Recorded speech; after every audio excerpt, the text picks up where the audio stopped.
You know why I sacrificed my life? My father had said, death is inevitable.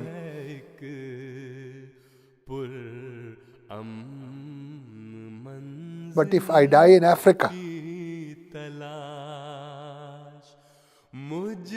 our graves will demand that you come and serve in that country for which we have given our lives.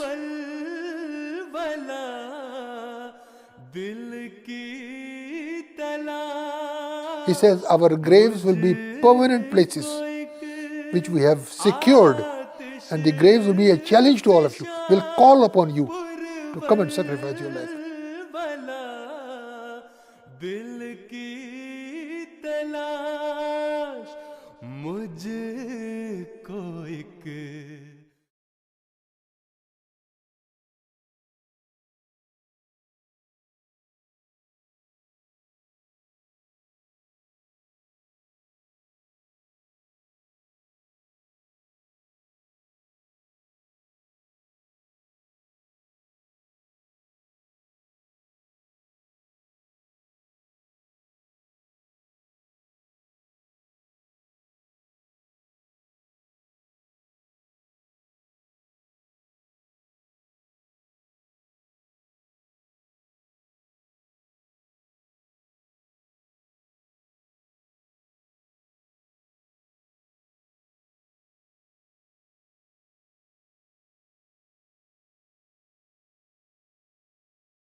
Good afternoon.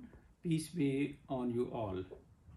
It is my great pleasure to join you today at the second annual Minaret Muslim Film Festival hosted by the Department of Cinema and Media Study of the York University. I understand that this is the second time the department is hosting a film festival based on the documentaries produced by Muslim Television Ahmadiyya International. I'm also very pleased by your department to allow Ms. Mirza to host the festival in lieu of her degree requirements as part of her graduate studies program. This is indeed an excellent example that shows inclusiveness and diversity found in Canada and particularly at the York University. This year the theme is life devotion, which is a hallmark of Ahmadiyya Muslim Jamaat across the globe. Majority of the Ahmadi Muslims work as volunteers in various programs. Then there are those who are lifetime devotees and work selflessly for the sake of their Lord, and they do not desire any reward. Some in the course sacrifice their lives, like our young brother Tale Ahmad. I am pleased that a documentary on his life devotion is part of this festival. Let me introduce you to Ahmadiyya Muslim Jamaat for our esteemed audience at the York University. The Ahmadiyya Muslim Jamaat is a dynamic, fast-growing international revival movement within Islam. Founded in 1889, Ahmadiyya Muslim Jamaat spans over 200 countries with membership exceeding tens of millions. Ahmadiyya Muslim Jamaat is the only Islamic organization to believe that the long-awaited Messiah has come in the person of Mirza Ghulam Ahmad of Qadian, peace be upon him, born in 1835, and he passed away in 1908. He claimed to be the metaphorical second coming of Jesus, peace be upon him, of Nazareth, and the divine guide whose advent was foretold by the Prophet of Islam, peace and blessings of Allah be upon him. Ahmadiyya Muslim Jamaat believes that God sent Ahmad, peace be upon him, like Jesus, peace be upon him, to end religious wars, condemn bloodshed, and reinstate morality, justice, and peace. Ahmad's advent has brought about an unprecedented era of Islamic revival. He divested Islam of fanatic beliefs and practices by vigorously championing Islam's true and essential teachings.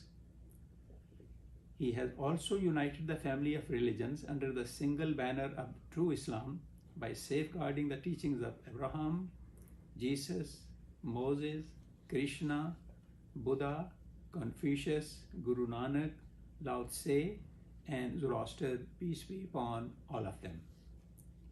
Ahmadiyya Muslim Jamaat is the leading Islamic organization to categorically reject terrorism in any form. Over a century ago, Ahmad emphatically declared that an aggressive jihad by the sword has no place in Islam. In its place, he taught his followers to wage a bloodless intellectual jihad of the pen to defend Islam.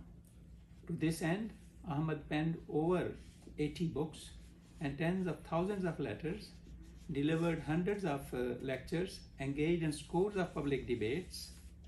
His vigorous and rational defense of Islam unsettled conventional Muslim thinking. As part of his effort to revive Islam, Ahmadiyya Muslim Jamaat continues to spread Ahmad's teachings of moderation, restraint, in the face of bitter opposition from the Muslim world.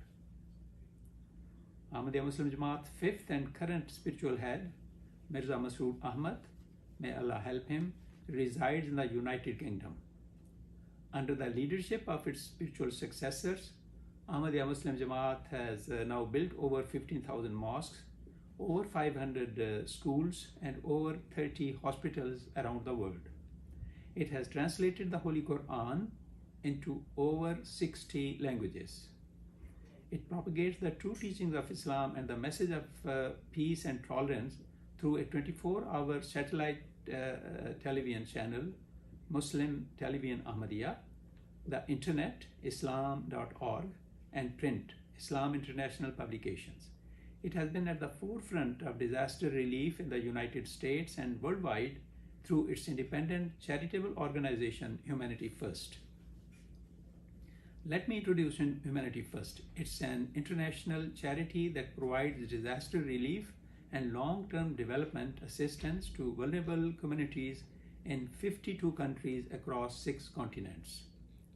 The organization is run by volunteers with diverse skill sets across the world and has access to thousands of additional volunteers worldwide. Volunteer staff in all areas often pay their own expenses to support the international projects. The organization differentiates itself in the aid industry with a high level of efficiency. Extensive use of volunteers, partnerships, and global sourcing result in high levels of funds going straight to the projects. Similarly, the value of the aid delivered is greater than the value of donations received. Uniquely, volunteer staff often pay their own international travel expenses. As immediate disaster responses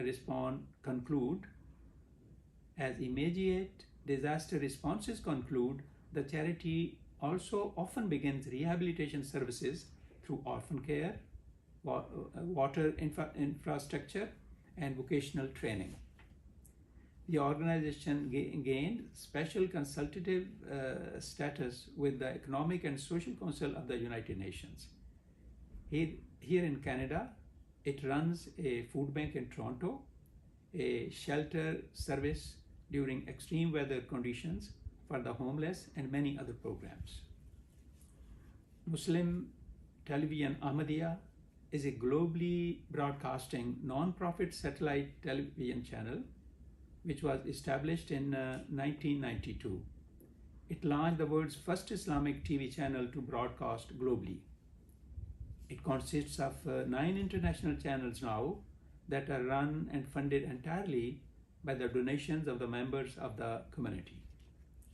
The first channel to be launched by the Muslim Television Ahmadiyya Network was Ahmadiyya Muslim Television on 31st of January 1992, and it was established by Mirza Tahir Ahmad, the fourth caliph of the Ahmadiyya Muslim community at that time. It started off with weekly transmissions broadcasting the Friday sermon, and later on 7th of January 1994, it was rebranded to MTA1, and it started additional programs, increasing the schedule from 4 hours to 12 hours before beginning its 24-hour service on 1st of April 1996. Thus becoming the first TV channel to broadcast Islamic programs globally and the first commercial-free television station. MTA has introduced a number of apps for the benefit of its viewers across a variety of platforms on all devices such as TV, phone, tablets, desktop, etc. The network also makes use of the social media to live stream their channels on websites such as Facebook, Twitter, as well as YouTube to broadcast all 4 channels live. The majority of its workers are volunteers, with just a small percentage of the paid full-time staff. Out of the 300 staff members that work in MTA's London offices, 90% are volunteers who dedicate their time to assist in the running of the network. In addition, Ahmadiyya Muslim Jamaat raises funds for various charities throughout Canada under the banner of Run for Canada Charity Run Walk program. Higher education. Ahmadiyya Muslim Jamaat Canada supports education by building schools and universities in many countries. In Canada, it operates 7 institutions. It also assists students through more than 45 scholarships as well as interest-free loans to needy students. It also gives academic awards in the form of gold medals to all those students who excel in their education. It also hosts science fair in Canada every year for the elementary and high school students. It is worthy of note here that the first Muslim scientist to acquire Nobel Prize, Professor Dr. Abdul Salam, belongs to Ahmadiyya Muslim Jamaat. At the end, I hope and pray that the Minaret Muslim Film Festival will build bridges between communities and promote peace, allowing the Ahmadiyya Muslim community another venue to share their stories and to foster creativity, inclusivity, and diversity in the film industry. Thank you.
Allahu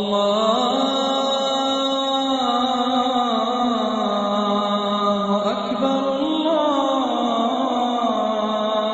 Akbar, Allahu Akbar, Allahu Akbar. Asyhadu an la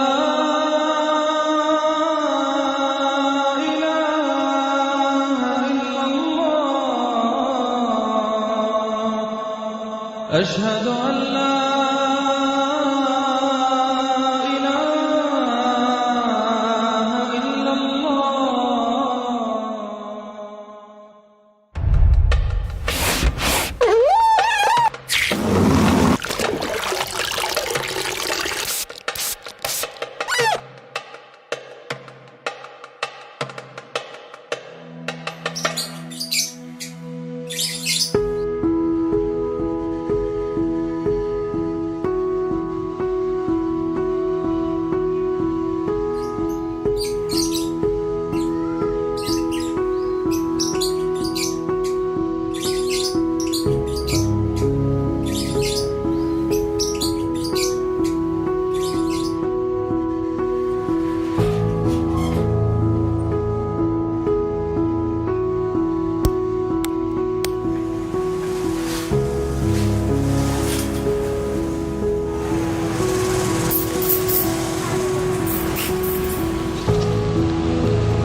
Assalamualaikum.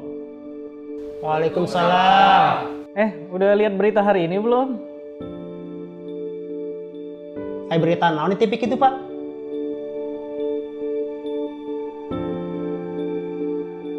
Salam sejahtera bagi kita semuanya.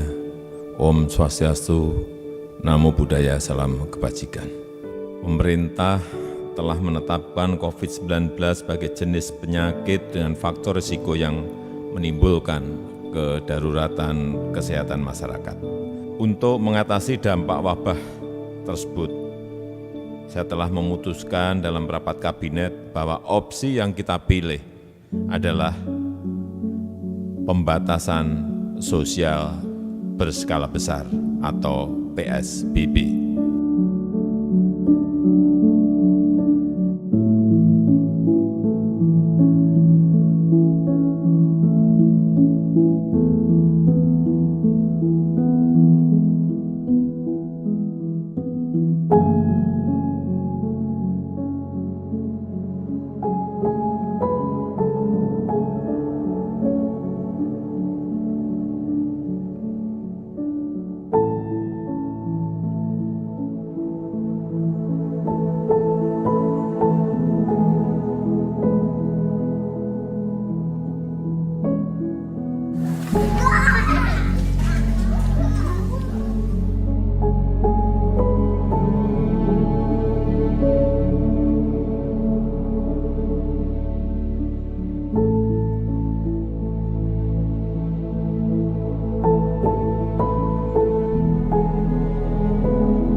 Terjadilah pandemi ya. Terjadi pandemi, saya waktu itu diinstruksikan kan kita istirahat selama 2 minggu. Akhirnya saya pun lah istirahat karena mengikuti instruksi. Setelah saat pandemi semua istirahat, bahkan sekolah pun diliburkan, terus belajar pun diliburkan, tidak ada kegiatan sama sekali. Ya udah, akhirnya saya istirahat. Setelah pas saat 2 minggu katanya lanjut sampai seminggu kemudian katanya. Sedangkan pemasukan sama sekali tidak ada karena libur sama sekali selama 3 minggu. Apa yang harus lakukan ya Allah, kata saya. Sedangkan saya tidak ada sama sekali pemasukannya.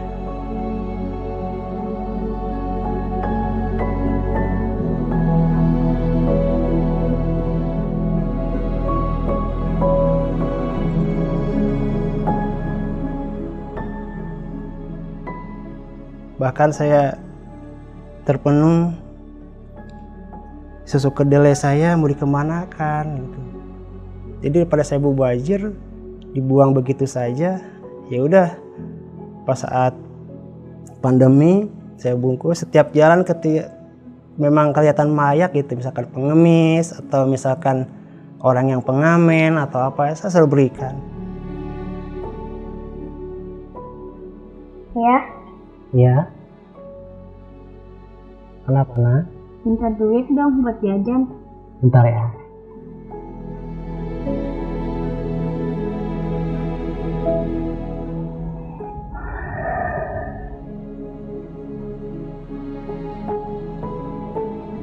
Ini, nak. Sebentar ya, doain ayah. Kalau dagangan ayah laris, nanti ayah kasih uang jajannya. Doain ayah ya, nak.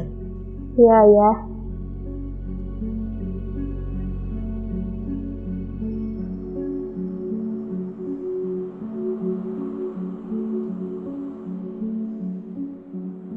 Di awal-awal pandemi itu seperti apa ya? Seperti kita dihantam sesuatu yang sangat luar biasa. Karena kan kondisi sekolah diliburkan. Bulan pertama belum terlalu ngefek, Pak. Bulan kedua, ketiga itu sangat luar biasa.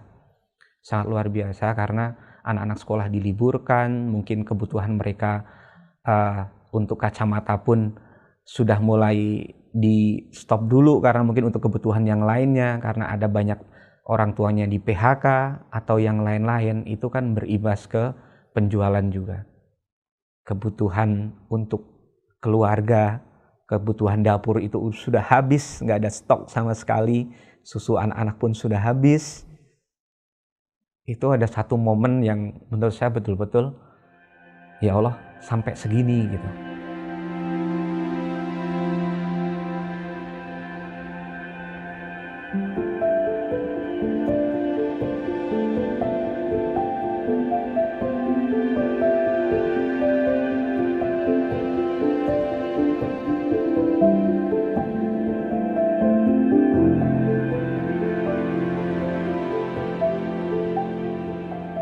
Mas, Apa? gimana hari ini? Apa udah ada customer ke toko kita? Belum ada. Sabar ya. Iya, saya cuma pengen kasih tahu, susu si Dede sudah habis. Sudah habis sama sekali. Iya mas, toplesnya sudah kosong. Iya, mudah-mudahan nanti ada yang masuk ke toko beli kacamata ya.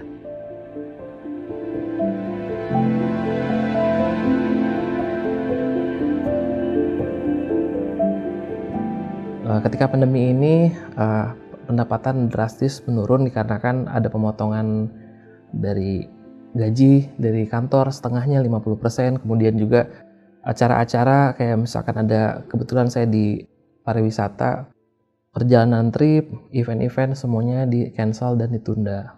Saya ada tanggungan keluarga, kemudian juga orang tua, kedua orang tua.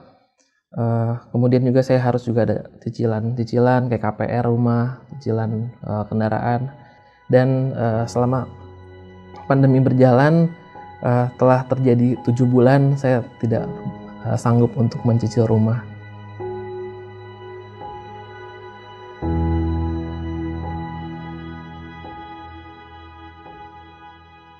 A, punten. Anak-anak kayaknya butuh jaringan internet deh buat ngirim tugas. Gimana ya, Ayah? Bentar ya.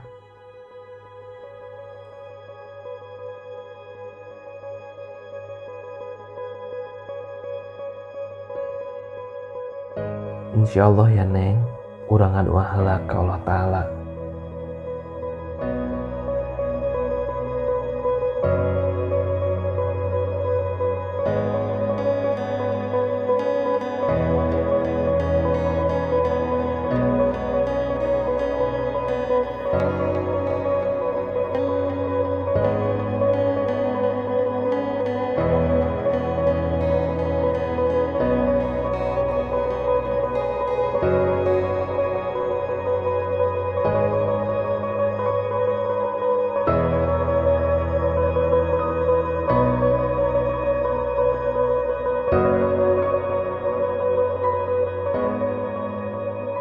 Di saat 3 bulan pertama itu ada satu momen di mana tanggal itu sudah tanggal 29 dan besoknya kan closing untuk sedekah kalau untuk dicandah ya Pak. Saya hanya pegang ada beberapa uang saja dan saya bilang ke istri saya, besok hari terakhir untuk tutup buku untuk bayar candah atau bersedekah. Ini bagaimana? Sebenarnya dalam hati saya sudah yakin saya ke sana, cuman hanya saya sharing sama istri saya. Dan alhamdulillah istri pun menjawab, kita bayar candah dulu. Untuk urusan yang lain, insya Allah nanti Allah Ta'ala akan kasih. Kami mencoba segala apapun yang dapat kami lakukan, misalkan contohnya berjualan. Kebetulan istri saya hobi membuat masakan dan mencari-cari referensi resep-resep kue. Dan kami mencoba ketika bulan puasa menjual kue. Dan alhamdulillah satu hari itu bisa mendapatkan profit bersih 70.000 gitu, dan ketutup biaya-biaya operasional seperti makan, beras, lauk pauk itu semua tertutupi alhamdulillah. Saya tetap berupaya itu berjualan walaupun dengan kondisi seperti itu gitu. Tidak pantang untuk menyerah gitu. Itu tadi saya utamakan adalah untuk pengorbanan gitu. Seperti berlalunya saja gitu. Mengalirnya saja seperti air gitu. Walaupun di keadaan seperti itu, pas saat waktunya gitu. Pas saat waktunya saya untuk berkorban, Masya Allah, ada saja rezeki itu. Bahkan beberapa minggu, misalkan seminggu ini, usaha itu terus habis gitu. Setiap harinya habis, Masya Allah kata saya. Dan selang tanggal 29 malam saya bayar candah. Saya langsung transfer. Tanggal 1-nya alhamdulillah penjualan itu Pak sangat bagus sekali. Dan akhirnya di tanggal 3-nya saya bisa bayar candah lagi untuk bulan yang berikutnya. Dan di situ saya mengucap syukur sama Allah Ta'ala. Saya masih bisa taat. Dan yang saya paling takut itu masalah perhitungan Pak. Saya berusaha sekali untuk mencatat setiap detil-detil pemasukan yang saya dapat. Seberapapun saya berusaha untuk mencatat. Jadi pas kita mau bayar untuk canda, insya Allah mudah-mudahan ini jujur. Dan saya yakin karena saya sudah mencatat. Dan itu yang saya rasakan sangat luar biasa. Di situ saya mempunyai prinsip. Mempunyai prinsip itu kita jangan menyalahkan pandemi ini atau corona ini. Yang memberi rezeki itu saya yakin itu bukan pandemi atau corona ini, tapi memberi rezeki itu adalah Allah Ta'ala. Yang tidak ada ukuran, tempat, waktu, siapa dan di mana. Saya yakin di sana gitu. Saya yakin Allah Ta'ala itu maha baik. Maha baik. Walaupun saya siapa, bukan siapa. kedudukan saya pun siapa, sekolah pun saya apa. Tapi saya yakin yang memberi rezeki itu adalah Allah Ta'ala yang tidak pernah mengukur hamba-hambanya.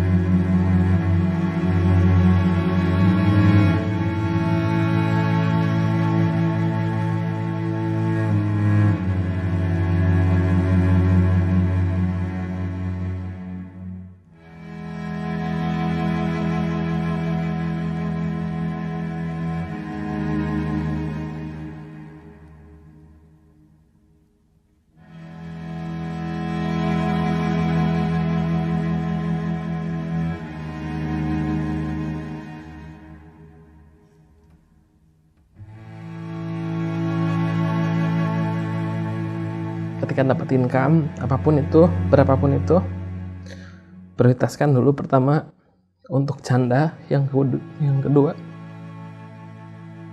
untuk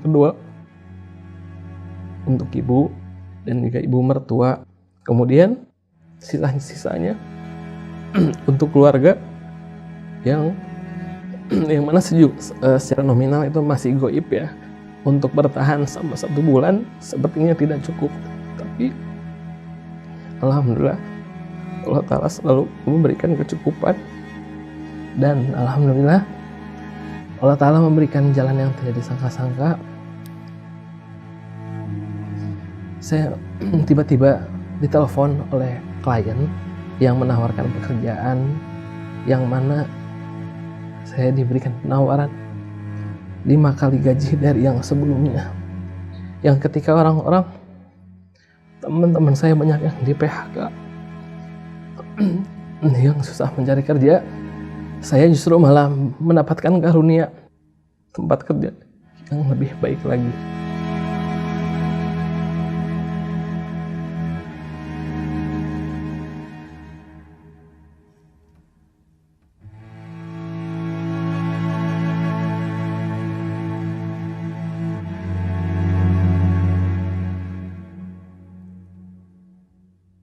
Sampai saya telepon sama ibu saya itu, karena seorang ibu sangat berperan sekali selain keitaran saya untuk jemaat.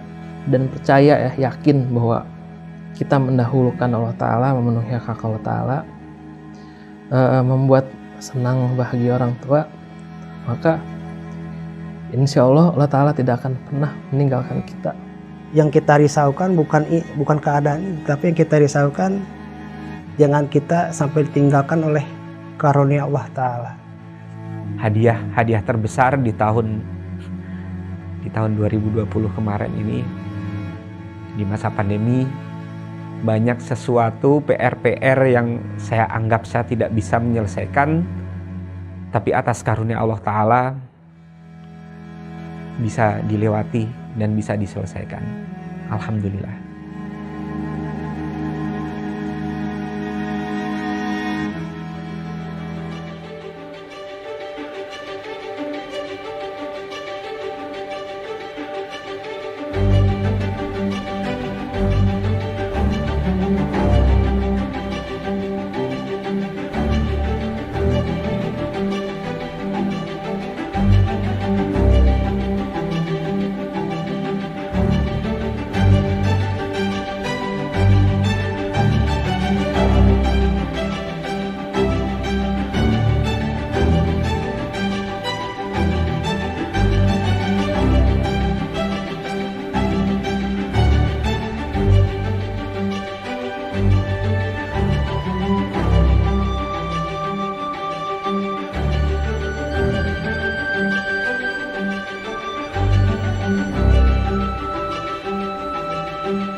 Hopefully, our audio is working this time. Thank you for joining us. And that was Secercah Harapan from our Indonesian team, directed by Mr. Iskandar Gume Sahib. The final theme we will be taking a look at today is Faces and Places. And the final documentary of our event is titled Islam Beyond Frontiers, Sao Tome and Principe. This stunning documentary explores the African island nation and provides a glimpse into how the missionaries of the Ahmadiyya Muslim community preach to those who have never come across Islam before. Without further ado, Islam Beyond Frontiers.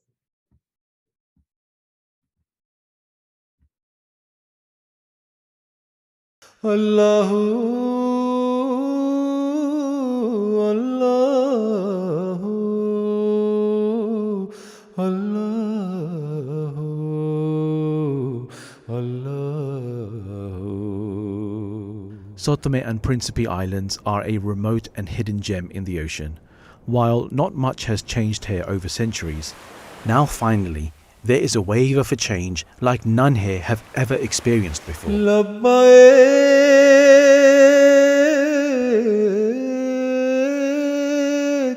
Allahumma labbaik.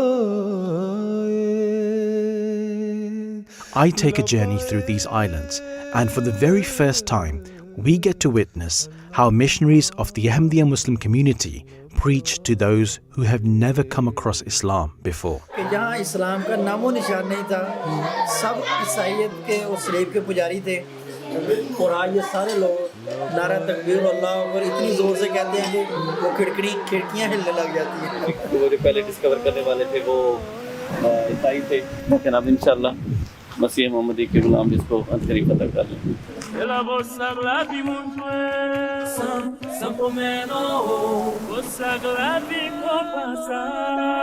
get to see how people readily accept Islam Ahmadiyyat and leave their past lives behind. E a Msai falou sobre a cruz. Eu tirei aquela cruz e deitei fora no lixo. Faz-se a livre vontade da quantidade do valor que a pessoa quer dar. Que isto é que me motivou. Porque na minha igreja não era assim. And not everyone likes to hear what Islam preaches. Se nós andamos com Bíblia também, que Jesus Cristo não morreu na cruz. Ele morreu, faleceu. Está onde? Está tumbado de Jesus lá em Índia. Eu mesmo queria acabar com a minha vida. Quando eu entrei no Jamaat Ahmadiyya, era uma confusão na parte dela. Porque primeiro ela dizia que pronto. So join me as we see Islam go beyond frontiers.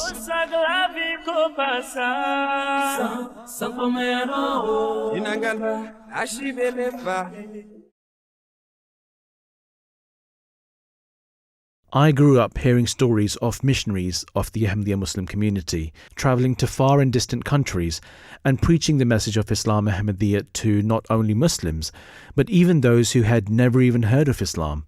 And the faith-inspiring accounts we'd hear of people when they'd finally accept Islam and step into the light was something I always wished I could witness.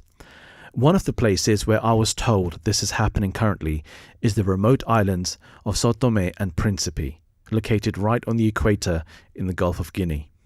And these islands are incredible.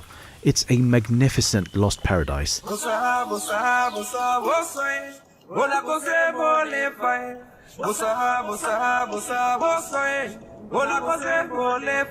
As soon as these islands were discovered by the Portuguese, they brought over slaves from all across Africa, stripping them completely of their culture, identity and faith, and forcing everyone to be Christians. And that's all the islanders have ever known. Pretty much everyone here is a part of Christianity and its many denominations. But it seems that after 500 years, there's some waves of change. For the very first time, something is happening that has never happened here before. And just like the rainforest, it's starting to grow and bring new life. Assalamu alaikum. Bienvenue Sam Tome. Esse aqui é o sede nacional de Islam, de Jamaat Islâmica Ahmadiyya. Eu também sou muçulmano, São Tomé. Vou apresentar a vocês a nossa casa, a nossa missão. Eu vou perguntar ao nosso segurança. O segurança como? Já comeu, já almoçou? Neste momento já almocei e estou muito feliz. Ele está muito satisfeito com o almoço que ele almoçou, está barriga cheio. Muito obrigado. Vamos também convidar, pode vir à vontade, vamos aqui apreciar. É aqui na nossa casa. Aqui São Tomé é um país muito bom, maravilhoso. Eu gosto desse país, então você é bem-vindo aqui na nossa casa, à vontade. Ok? E também estamos aqui também, aqui é o gabinete de Amir Saib. Assalamu alaikum. Ok? Aqui é o gabinete de Amir Saib. Aqui é a nossa sala grande. Assalamu alaikum. Sim. Está tudo bem, graças a Deus. Os convidados aqui é a Amir Saib, é o presidente sede nacional do Jamaat. Ok, estamos aqui, estou muito feliz de estar com vocês aí, os meus convidados. E também essa aqui é a nossa mesquita, essa aqui é a mesquita de muçulmano, onde nós fazemos oração. Aqui é onde nós fazemos oração da nossa região. Aqui é o mosquinho de muçulmanos. Aí vamos entrar aqui na sala agora, encontrar o nosso missionário, o Kamar Rashid. Assalamu alaikum. Esse aqui é o missionário Kamar Rashid. Assalamu alaikum. Tudo bem? Tá tudo bem, estou muito feliz. Esse aqui é o nosso missionário. Já chegou em São Tomé, aqui há 2 anos, chega em São Tomé.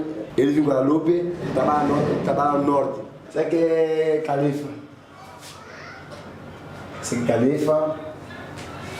Qual é o nome dele? Azarat Nizam Masrur Ahmad. Eu sinto muito feliz. Fico muito feliz quando eu grito Minaret, Takbir. Minaret, Takbir. Allahu Akbar. Nosso amado Califa, Zindabá. MTA, Zindabá. Assalamu alaikum. Ok, esse aqui é o nosso. Ok, assalamu alaikum. Wa alaikum assalam. Ok. Como está? Tá tudo bem? Tudo bem? E a família? Ok, esse aqui é o nosso missionário Hazar, trabalha aqui no sul, está aqui apoiando o Amir Saib. Since 99, when the first Ahmadi Muslim missionaries came to the islands, Ahmadi Muslims have been busy bringing Islam and its message to the cities, towns, and even the extremely remote villages of the island, hidden away in the rainforests and mountains. And I was really anxious to see how it all actually goes down. So I followed missionary in charge Ansar Abbas and his muallims as they went to the remote mountain village of São João Noaris. Suleiman Yusuf is one of these muallims who has been preaching here, and it was actually missionary Abbas who initially preached the message of Islam Ahmadiyya to him back in Benin in West Africa. Since then, their partnership and friendship has flourished, and Suleiman is the one now who is preaching this message further. Okay, मेरा नाम सुलेमान हूँ, मैं 30 साल का हूँ, मैं अहमदी मुसलमान हूँ, मैं बेनिने से हूँ। आपकी शादी हुई है? जी। आपके कितने बच्चे हैं? मेरा एक बेटा है। कई दफ़ा मुझे जो हमारी लोकल जमातें हैं वो बताते हैं कि यार वो सुलेमान का ना बड़ा अच्छा तरीका तबलीग करने का, उसको बड़ा लोग उससे प्यार करते हैं, वो लोगों से प्यार करता है। तो ये चीज़ देख के वाक़ईतन खुशी होती है। अब हमने सुलेमान साहब के साथ मिलके 7 लड़के जामिया में भेजे हुए हैं। वो पहले हमने वो ईसाइयों से अहमदी करो उनको, फिर उनको ट्रेनिंग दो और इस हद तक देख लें कि अच्छा हम ये हमें जमात को सर्व करेंगे, उसको बाद भेजना। तो ये 3 सालों में हमने ये 7 लड़के जो भेजे हैं, तो अल्हम्दुलिल्लाह ये उनकी मेहनत का नतीजा है कि वो मेहनत कर रहे हैं और अल्लाह ताला का ख़ास एहसान है। On a passé dans ce village de São João. Donc les populations nous ont reçus bien. Ils ont posé la question par rapport au Messie promis, comment il est arrivé. Donc on les a expliqué à travers les versets de la Bible. Et d'autres aussi nous ont posé la question pourquoi les musulmans font la prière en montrant, en se prosternant. Donc on les a expliqué et par rapport à ça, ils ont compris, ils ont aimé. अब इस गांव में जहां हम हैं काफ़ी दिन हो गए हैं, ये 5वीं दफ़ा आज हम आए हैं। तो पिछली दफ़ा ये कह रहे थे कि हम बैतें करना चाहते हैं, हमने कहा नहीं अभी और सोचें, तो फिर बाद में देखेंगे कब बैतें करवानी है, जब बिल्कुल सही राज़ी हो जाएं। The preaching session, also known as the Tabligh, was about to happen, and this was what I wanted to see. Somos muçulmanos Ahmadi e nós estamos a dizer que o Messias prometido, o Jesus Cristo, que é o amado de Deus, já voltou. As pessoas ficam estranhas para ouvir essa conversa que Jesus já voltou. Mas outras pessoas ficam a saber que muitas coisas estão a acontecer e que dá o valor para nós sabermos que essa pessoa já chegou a hora de vinda de Jesus Cristo. Porque está profetizado na Bíblia. Tipo, as crianças não estão a respeitar mãe e pai como antes. É porque nós faltamos nossa relação espiritual com Deus. यहाँ south Thome में चूँकि ईसाइयत की अक्सरियत है, अक्सरियत क्या वही सब 99% वही लोग हैं ईसाइयत के, तो उनको जब पहली दफ़ा बात सुनते हैं तो वो अच्छा कहते हैं नहीं ये क्या नई बात, ये क्या बात हुई, ये तो हो ही नहीं सकता। तो फिर जब दूसरी दफ़ा बात सुनते हैं, तीसरी दफ़ा सुनते हैं, तो उसमें बड़ा तब्दीली फिर आना शुरू हो जाती है। तो साउथ में भी एक ऐसा मुल्क है जहाँ ये चीज़ पहली दफ़ा उनको आ रही है कि अच्छा बचपन से यही सुना हुआ है कि ईसा अलैहिस्सलाम हमारे गुनाहों के लिए आए थे, उन्होंने हमें वो सूली पर चढ़ गए। Porque sabemos que antes o Messias, quando dizia Messias, o povo esperava que fosse como se fosse Jesus que voltou. Então foi dito aqui que o Messias já voltou, então queria mais uma explicação. Messias é Jesus Cristo, é Emmanuel. Por isso que ele rejeitou Jesus tipo mentiroso. Eles estão a esperar Jesus, Elias primeiro, depois eles vão aceitar o Cristo. Mas Jesus Cristo respondeu aos judeus que Elias não vai aparecer de céu tipo chuva. Uma pessoa vai nascer com a mesma qualidade, com a mesma missão como Elias. E foi João Batista. अगर ये लोग अब चूँकि वो तो अहमदी होना चाहते हैं, हम इंतज़ार कर रहे हैं इंशाल्लाह कि जब दिल मुतमिन हुआ हम उनकी फिर बैतें करवा लेंगे। तो उसके बाद जब ये नमाज़ पढ़ेंगे या अस्सलाम वालेकुम कहेंगे या नारा तकबीर कहेंगे, तो इस गांव में जब से ये यहाँ आए हैं पहली दफ़ा अल्लाह ताला का नाम वो बुलंद कर रहे होंगे, तो ये हमारी तो हर लिहाज से कामयाबी है। Quer aprender fazer essa igreja? Sim. Gosta? Muito bem? Gosta, sim. Tudo que prega é verdade. E então, o que você pensa? Que pegamos nome hoje e escrever nome outra vez? Quem quer dar hoje? Da minha parte, como hoje? É a primeira vez. Eu gostei dessa rádio. Ok, então se gosta, vamos pegar. É a primeira vez eu estou a gostar de ensinamento. Tudo da igreja. E que para mim se continuasse mais uns dias de ensinamento para poder... Não é dia, depois regularmente. Sim, nós vemos, olha, nós pensamos que é nossa família, somos irmãos. Irmão não pode viver sem encontrar outra família, é nossa responsabilidade. So here Suleiman is taking the names of those who are absolutely sure that they want to convert. And once they've accepted the 10 conditions of initiation, also known as the Bayat, and recited the Islamic creed, they'll officially become Muslims. Je me sens fier parce que quand je prêche les gens et ils posent les questions, dans moi, je sens qu'ils sont en train de comprendre ce que je dis. Donc je suis très content parce qu'ils ont posé beaucoup de questions. बात का हम अगर जल्दी कर जाएं कि नहीं वो आज ही सारे लोगों ने अहमदी हो जाना है, तो बाज़ का वो रिज़ल्ट नहीं निकलते, हम समझते हैं शायद अभी वो काम नहीं हुआ। हर बंदा बाज़ का तो फौरी तौर पे डिसीजन कर ही नहीं सकता। इतना बड़ा डिसीजन करना कि अपना जो बचपन से एक चीज़ सुन रहे हैं उसको रिजेक्ट करके। Quand quelqu'un abrace la Jamaat islamique Ahmadiyya, je me rends trop fier comme ma mère a donné encore un nouveau-né. C'est comme les fils de ma maman là, c'est augmenté un.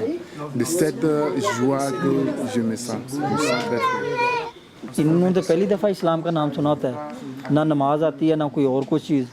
जितनी भी नई जमातें हैं बन रही हैं इस तरह की, उनमें से 1-2 स्टूडेंट्स हम ले लेते हैं, उनको वहाँ 2 महीने हम क्लास में रखते हैं, तो वो नमाज सीख के आ जाते हैं, तो वो इन लोगों को फिर नमाज सिखाते हैं।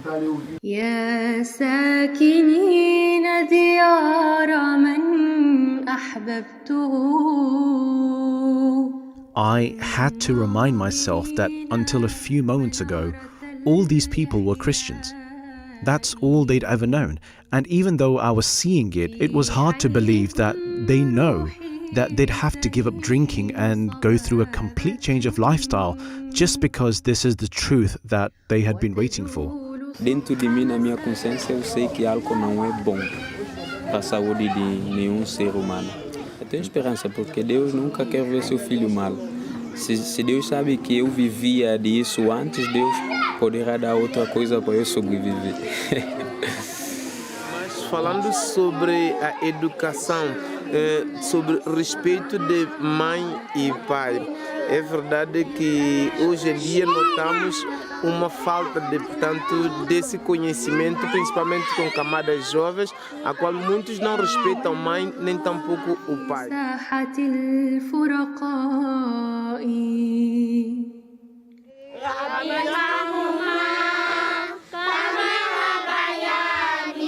Since the past 20 years, other missionaries like Missionary Abbas have served in Tome and planted various seeds that have become Ahmadi Muslim communities, known as Jamaats, all over the island. And one of the recent ones is the Jamaat in the town of Port Alegre, who are about to offer their night prayers before the missionary delivers a short address on the founder of the Ahmadi Muslim community.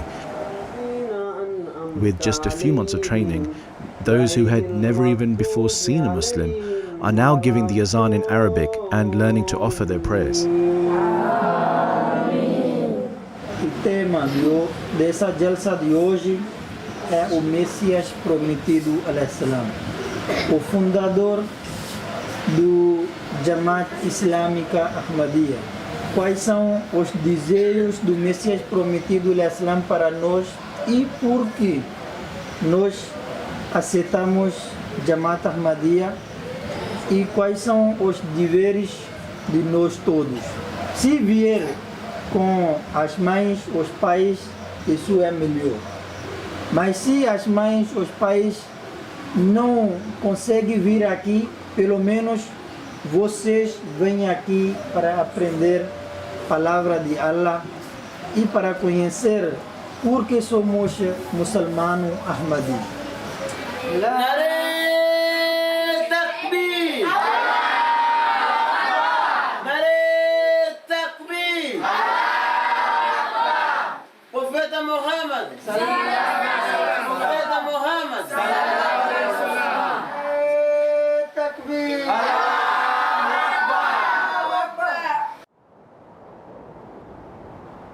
Travelling up mountain roads is difficult to say the least, and on top of this mountain lies the idyllic village of Soledade. This is home to Cosme Estilio.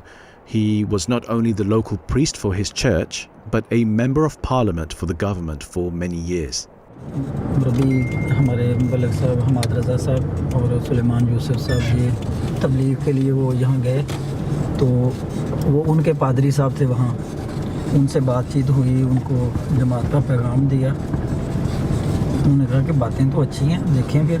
तो ये जो पादरी साहब है ना, कहने लगे कि ये आप लोग जो सोच लें कि अगर हम एक मज़हब से निकल के दूसरे में जा रहे हैं, वो बातों बातों में ना शराब की भी बात हुई कि इस्लाम में शराब तो मना है, तो वो ना इस बात पे कुछ लोग ना नाराज़ हुए कि जी नहीं। अगली रात को ना एक बंदे ने इतनी शराब पी कि वो काफ़ी उसका बीवी के साथ झगड़ा हो गया। तो वो उसने छुरी पकड़ी हुई तो बीवी के पीछे भाग रहा है। वो बीवी बेचारी सारे घरों के चक्कर लगा रही को मुझे को बचाए। उन्होंने कहा कि देखो वो कल जो जमात के मुबल्लिगीन हमें ये कह के गए थे कि शराब नहीं पीनी चाहिए, ये नुकसानात हैं। आज देखें हमने उसका असर देख लिया है। तो हमें जो बातें तो पहले भी उनकी ठीक थी, सिर्फ हमारे अंदर ये जुर्रत नहीं थी पैदा हो रही कि हम उसको फौरी तौर पर मान लें। तो फिर इस गांव के जितने ईसाई थे उस चर्च में वो सारे अल्हम्दुलिल्लाह अहमदी हो गए हैं और वो हमारी क्लास होती है यहाँ बाकायदगी से। Tudo bem? Yeah. Família.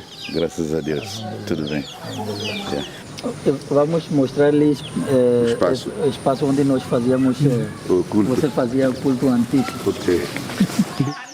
Aqui era o espaço que nós fazíamos o culto religioso da Nova Apostólica, como vê. Aqui era uma mesa improvisada para o Santo Altar e depois aqui era onde os fiéis sentavam-se para receber o culto. Ficamos nisto 31 anos.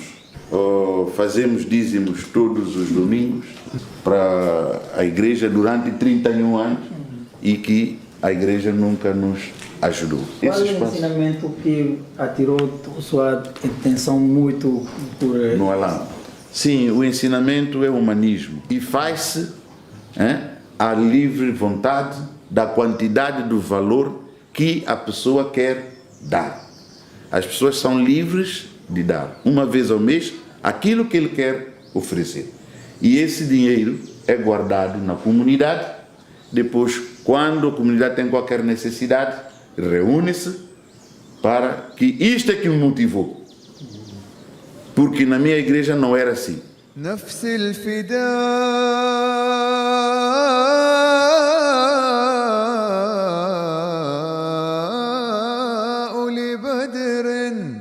Outra coisa que motivou-me também é que o Alá não gosta de álcool. Eu agradeço muito, sim, através desta religião que chegou aqui perto de nós para nos ensinar como é que se deve viver na sociedade.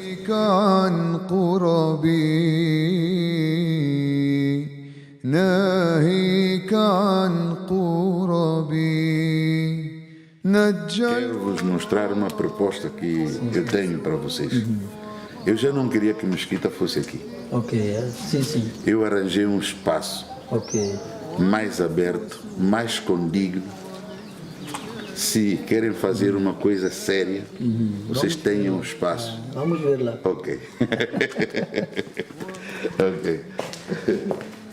Aqui é um espaço e aqui é outro espaço.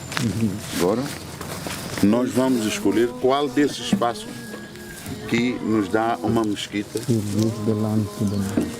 Mesmo é um lugar muito bonito. Sim. Aqui também, aqui. Sim. Pode ser muito bom e bonito. É. E como essas flores bonitos, né? Sim. É muito bom. जो इन्होंने एक और church को दिया था कि ये वो यूज़ कर लें इसको, लेकिन उनको कोई भी उनके चर्च में नहीं गया. Esta é uma das que vai para a casa da sua família aprender oração. Com Rosi, hein? É com Rosi. Ok. Muito bem. This is no ordinary transformation. Literally giving up your church after being a priest and genuinely yearning to build a new mosque only to please God is a testament to the complete rebirth of a soul.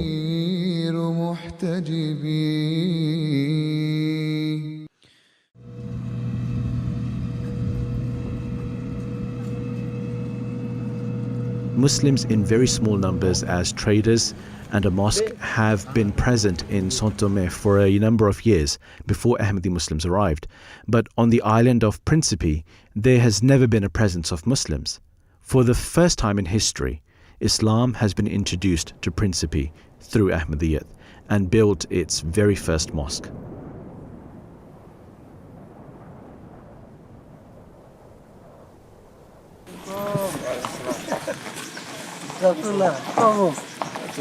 Saudi. Mana, como está? Tudo bem? Zafrullah Pereira, also known as Ralphie, is among the very first Muslims of Principe. His journey began when he learned about the death of Jesus, peace be on him, from the missionaries' teaching. Like others, Zafrullah learnt his fundamentals of Islam from the training seminar on Tome, and the change in him has been phenomenal. Depois um belo dia, estávamos num encontro com a Missai e a Missai falou sobre a cruz. Cruz é cordão. Eu tinha um cordão no pescoço e tinha uma cruz e a Missai explicou que a cruz é coisa de perdição. Então, automaticamente, ele falou, explicou, eu tirei aquela cruz e deitei fora no lixo. Porque a forma que o amigo explicou fez entender, então tirei e deitei fora no lixo. Embora que custou, foi caro, porque foi uma coisa, é uma prata, eu comprei, é caro. Mas isso, para Allah, se é pecado, então significa que temos que desfazer das coisas que não é bom para Allah. Depois de eu ser Ahmadiyya, então os meus amigos, primeira coisa que eles notaram em mim é a diferença. Porque antes nós andávamos, bebíamos, fazia algumas coisas que não é lícito aos olhos de Deus. Então, agora, por eu não fazer isso, primeiro disseram que eu já fiquei doido. Estou com problema de cabeça por abandonar tudo isso e ficar Ahmadiyya. Então, a Igreja Islâmica, quando apareceu, o primeiro ponto que disseram é que nós iríamos vender pessoas. A igreja aparece para vender pessoas. Mas a maior prova que eu tive é quando eu cheguei em São Tomé, porque eu praticamente abri a porta. Depois de ir para São Tomé e voltar, eles viram na realidade que não é aquilo que as pessoas estavam a pensar. Allahu Akbar,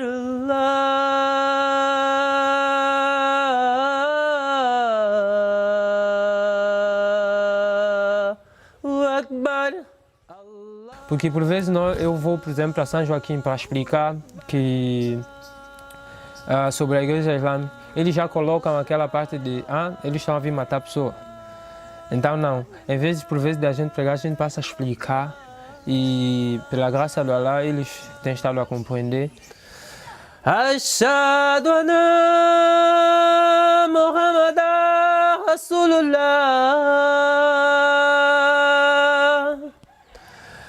Ashhadu anna Muhammadan Rasulullah.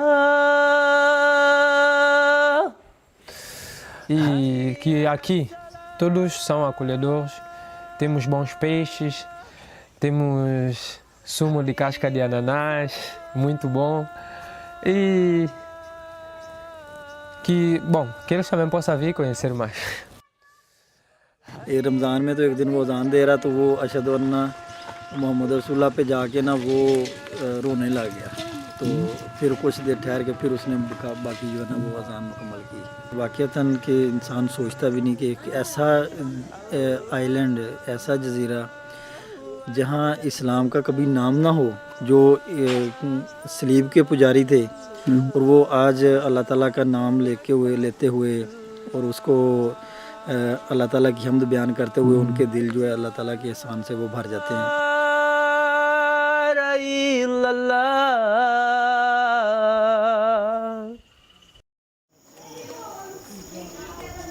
Evenings are the time when most people are free, especially children that go to school, to get them to the mosque for the Riyadh events. Estamos falar sobre vida do profeta Muhammad sallallahu alaihi wasallam. Porque vida do profeta Muhammad sallallahu alaihi wasallam é muito necessário para nós todos de conhecer, porque ele é o modelo. Ele é o modelo, nós precisamos de praticar e seguir a palavra dele.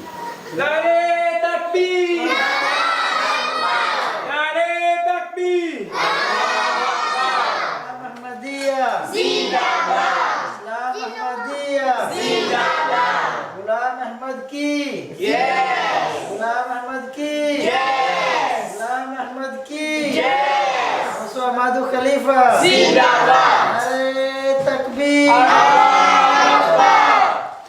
क्योंकि ये मौजज़ा मेरे सामने हुआ कि ईसाइयत के पुजारी, सलीब के पुजारी नारा तकबीर और अल्लाह अकबर कह रहे हैं और गुलाम अहमद की जय के नारे लगा रहे हैं। तो पहले तो मैं यहाँ अकेला ही आता था, कोई नहीं था देखता। आज आप भी मेरे साथ हैं, आप जो देख रहे हैं कि किस तरह अल्लाह ताला हमें ये मौका दे रहा है, ये मौजज़ात अपनी आंखों से देखने का, कि जहाँ इस्लाम का नामो निशान नहीं था, सब ईसाइयत के और सलीब के पुजारी थे, और आज ये सारे लोग नारा तकबीर और अल्लाह अकबर इतनी ज़ोर से कहते हैं कि वो खिड़कियाँ हिलने लग जाती हैं। الله مولانا وكافل أمرنا في هذه الدنيا وبعد فنائي.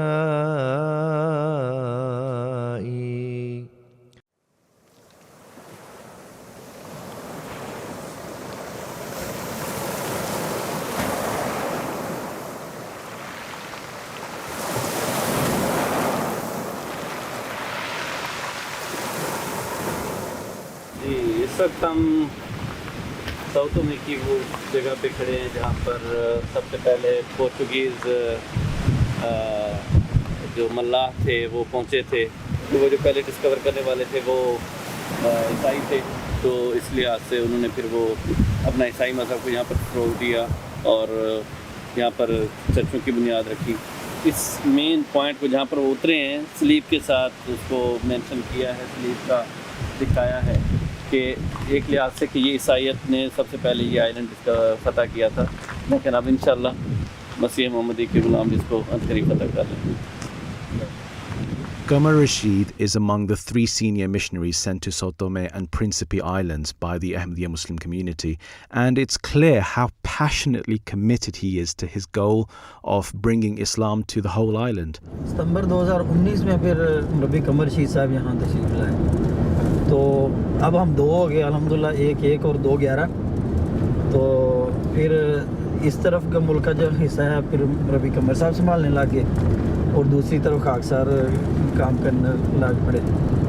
तो फिर इनके आने के बाद भी फिर काफ़ी ज़्यादा हमारी जमातें बढ़ी हैं।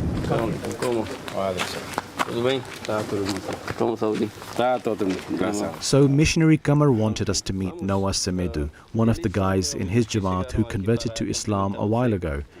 And he's definitely one of the most hardcore survivalist individuals I've ever met. He lives off the grid, he grows his own food, and he's building an entire house alone himself. Por exemplo, mesmo o bloco que está aqui. Esse bloco, nenhum bloco aqui foi comprado. Pode ser algo de lembrar, mas todos os blocos que estão aqui, eu é quem fiz. Já há cerca de 2 anos que nós não comemos óleo aqui em casa. É só azeite natural.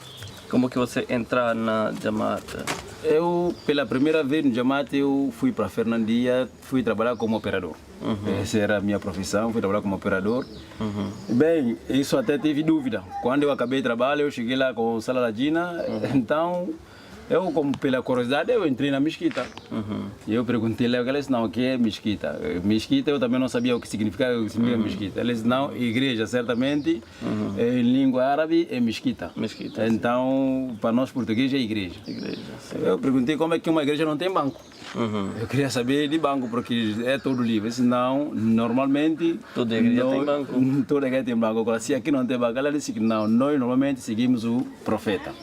Do jeito que o profeta fazia, então é do mesmo jeito que nós estamos a fazer. E é assim.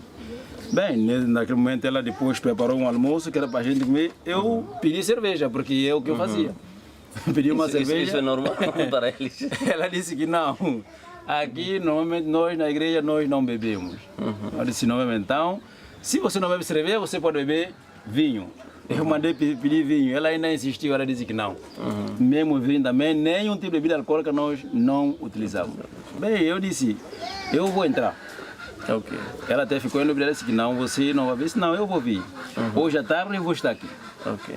Bem, no mesmo dia à tarde eu estive lá fazendo companhia na oração com ele já, embora que não sabia nada, mas eu acompanhava também. Como que a gente faz? Membro também que, mesmo só com os gestos, eu fazia. Desde esse momento até hoje eu também estou aqui. Okay. Eu estou aqui e, portanto, eu até agradeço muito. Desde esse momento até agora, muita coisa mudou. Do jeito que eu era, hoje eu já não sou. Mas antigamente você pratica qual religião? Anteriormente eu nunca pratiquei nenhuma religião. Eu certamente, conforme a nossa tradição, eu fui batizado no católico, conforme os meus pais faziam. Mas desde esse momento eu não participei em nenhuma religião. Nenhuma religião. Então, para isso, esse momento agora eu tive aquela vontade mais ou menos de entrar no Jamaat Ahmadiyya. Que Jesus Cristo não é filho de Deus. Eu também duvidava, como é que Jesus Cristo não é filho de Deus? Anteriormente, sempre que Jesus Cristo é filho de Deus. Disseram que Jesus Cristo morreu na cruz para salvar o nosso pecado.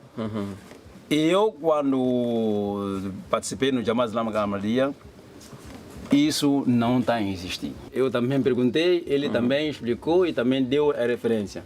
E então, realmente, eu vim comprovar que realmente Jesus Cristo não é filho de Deus. Não é filho de Deus. Aqui, então, o que está escrito? O que está escrito aqui diz assim: e por ter dito, nós matamos o Messias Jesus, filho de Maria e mensageiro de Allah, quando de facto eles nem o mataram, mas poderão matá-lo por crucificação, mas fizeram com que ele lhe aparecesse como um crucificado. Até que pelo menos agora ela já entendeu, porque anteriormente, quando eu entrei no Jamaat Ahmadiyya, era uma confusão na parte dela. Porque primeiro ela dizia que pronto, essa igreja mata a gente. Sim, porque eu como também tenho barba, ela também cria barba, então onde mata a gente. Ok. Mas agora ela está entendendo já. Agora ela já entendeu que não era aquilo que ela estava a pensar.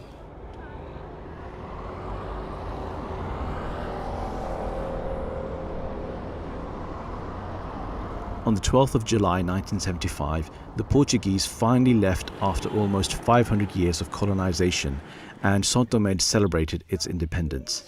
And as the Ahmadi Muslims have been preaching love for humanity and country, today a large number of Muslim youth also gathered to take part in the Independence Day celebrations.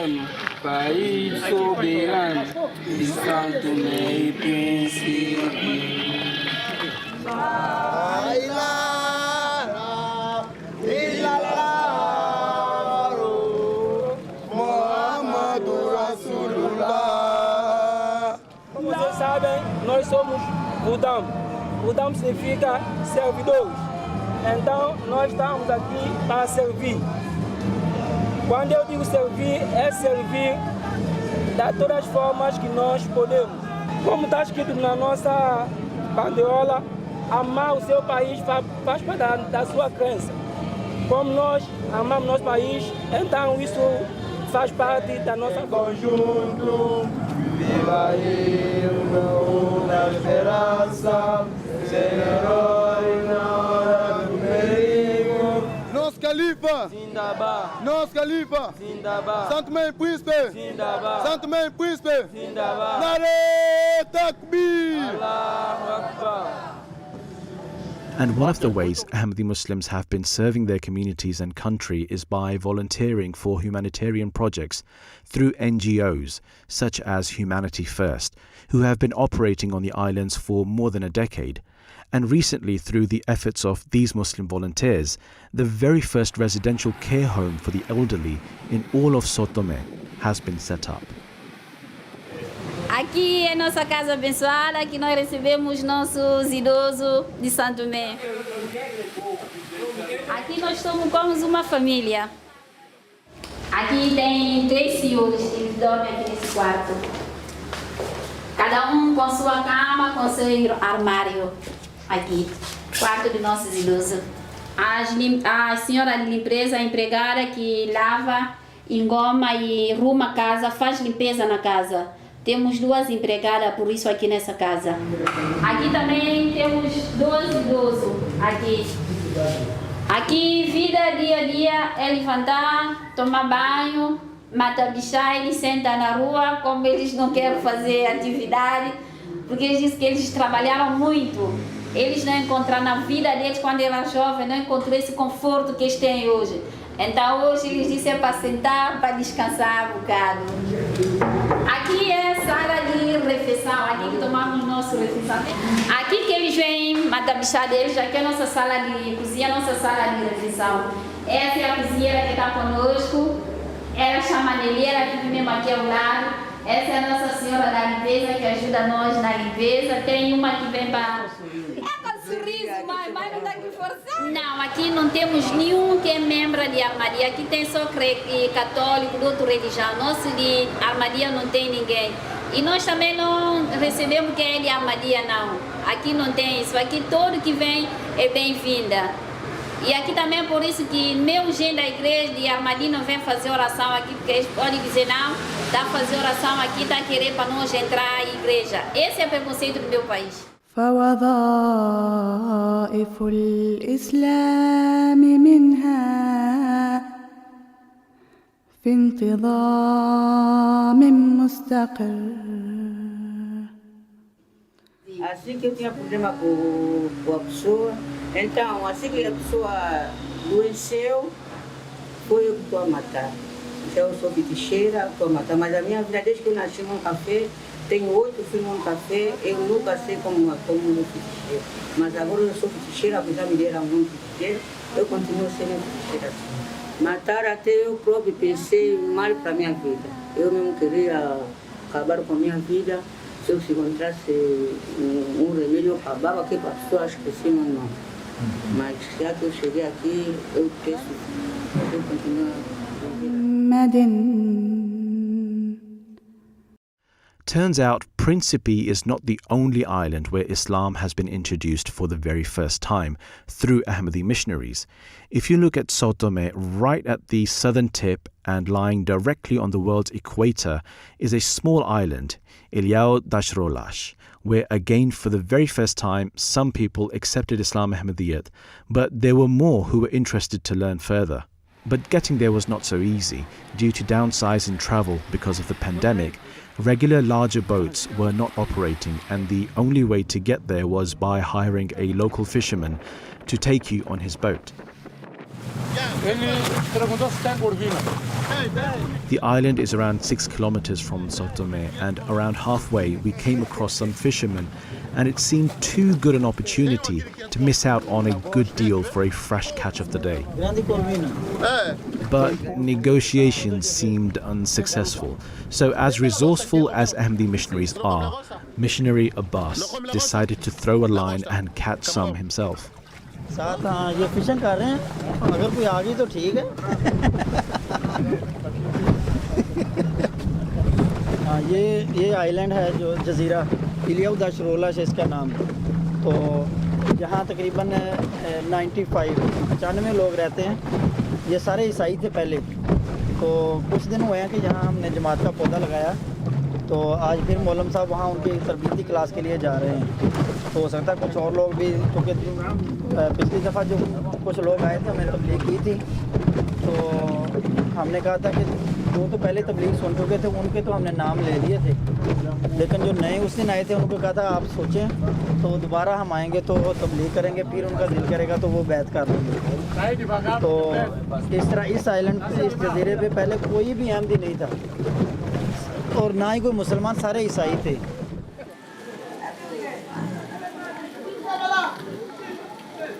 Vinda de Jesus Cristo, essa época foi mencionado na Bíblia, capítulo 24 de Mateus. Você lê Mateus 24 em frente dele e vai dizer que é a época de hoje. Jesus Cristo já veio, mas ele não vai descer de céu. E Deus queria salvar Jesus. Jesus também estava a pedir, Deus salva-me. Ele morreu, faleceu. Está onde? Está tomando de Jesus lá em Índia. Sim, pode buscar na internet. Sim, ele morreu. Ele migrou. Essa é a primeira vez a ouvir isso. Já tinha dado lá. Mas se nós andamos com a Bíblia também, que Jesus Cristo não morreu na cruz. Ele apareceu 40 dias Pastor falar que terceiro dia ele subiu para seio. Pode ler Atos capítulo 1, versículo 3 a 4, que ele apareceu 40 dias por os discípulos. Do nosso lado, enquanto a gente pergunta, tem que explicar. Porque o coração fica satisfeito. Então, isso é o nosso objetivo. Muito obrigado.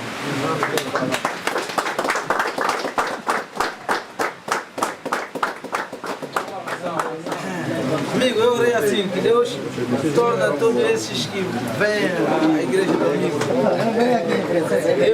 Nós também ouvimos que, bom, eu, sinceramente, nunca tinha ouvido uma palavra muçulmana, tá vendo? E não é assim tão mal como as pessoas falam, né? Tem algumas coisas que eu também pensava que é mal, mas eu confundi a mente demais. Eu até ouvi que adoravam uma estátua, adoravam um pensei que fosse assim. Isso é muito bom. Obrigado. Eu gostei das conversas, cada uma pergunta, uma resposta. Gostei bem. E pegas muito bem. Estamos no contato, temos telefone, vamos falando. Sábado, vamos estar aqui, a gente liga, a gente faz uma reunião.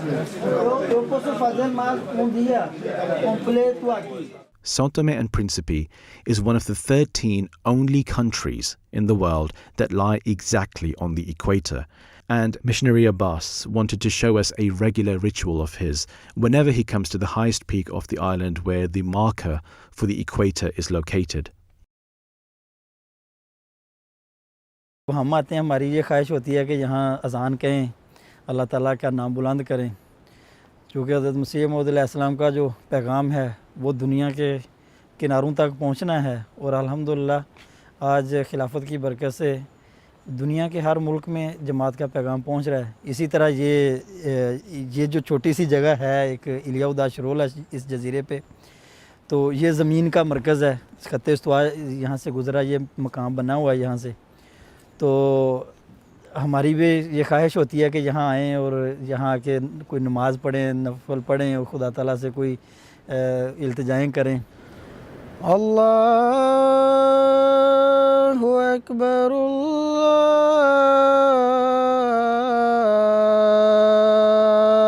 Akbar, अशहदु Allah इलाहा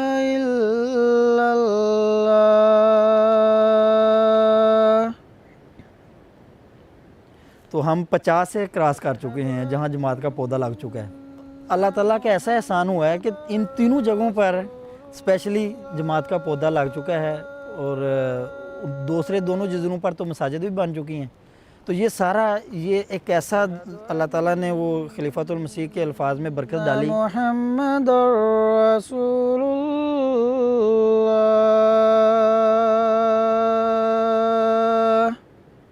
ये जो island है ये बिल्कुल इस्लाम इनके लिए एक नई चीज़ था। अस्सलाम वालेकुम कहना भी एक नई चीज़। तो मुझे ये अंदाज़ा हुआ है कि शराब का और नमाज का कोई ताल्लुक़ है तो कि अगर नमाज आएगी तो शराब वो पीछे होगी।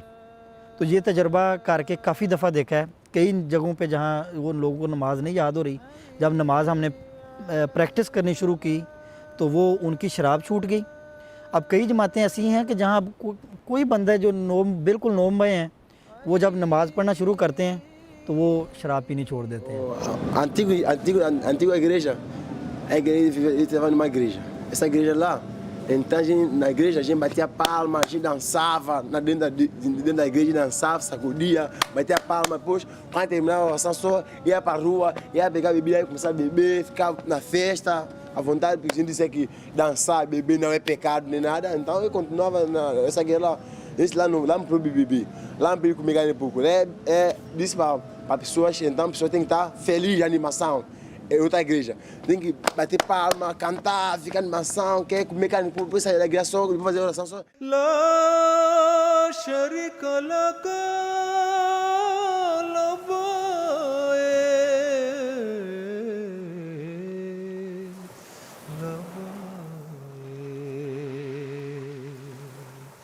एक तो होता है ना कि लोग सुनी सुनाई बातें कर देते हैं, अच्छा जी फलां वक्त हो गया था, ये हो गया था, वहाँ मौइज़ा हुआ। तो ये हम इधर खलीफातुल मसीह की ज़ुबान से अल्फाज निकलते हैं तो दूसरी तरफ हम देखना शुरू हो जाते हैं, अच्छा ये किस तरह की तब्दीलियाँ पैदा हो रही हैं।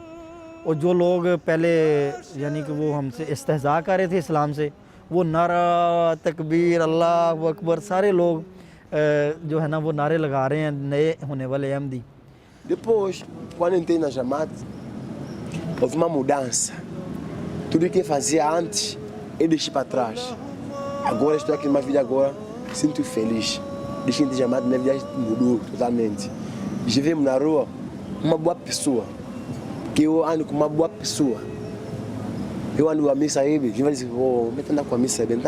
Então ele mudou. Ele mudou porque ele anda com o presidente de Jamaat.